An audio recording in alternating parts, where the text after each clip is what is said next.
think it's got a good chance, probably a better chance than most commentary markets are expecting at the moment, for the reasons being that there really isn't at this stage, with just 4 months to go before the UK leaves the European Union, much else on the table. There are still what I've been describing in my research notes as a belief in unicorns broadly around the parliamentarians in the UK who think there's a magic third way, some renegotiation or indeed leaving the European Union with some kind of quick transition through to what they're calling the WTO terms.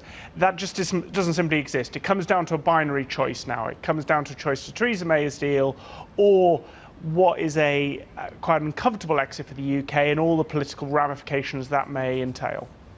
Still, Simon, we are hearing chatter about the possibility of a second referendum, perhaps a general election, if this vote doesn't go the way that Prime Minister May wants it to in Parliament. Before we get there, though, do you think we might see a little bit of a tweak that then goes back to Brussels in time for the Brexit deadline? Well, look, I think there are two types of tweak. There's a material tweak, which will fundamentally change the nature of this arrangement, and I think that is highly unlikely. Or there may be a couple of little sort of wording changes to get a few votes over the line.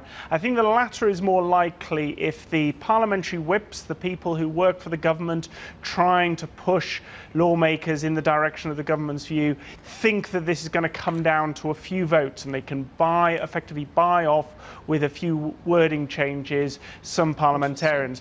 But there are other strong-arm tactics the whips can use, or indeed some incentives, which I think we'll see played out over the next couple of weeks to try and get the numbers in the government's favour. Hey everybody, it's Hadley Gamble from our new CNBC Middle East Bureau in Abu Dhabi. Thanks for stopping by. Now to watch more, you can try one of the videos that just popped up on your screen. And don't forget to subscribe.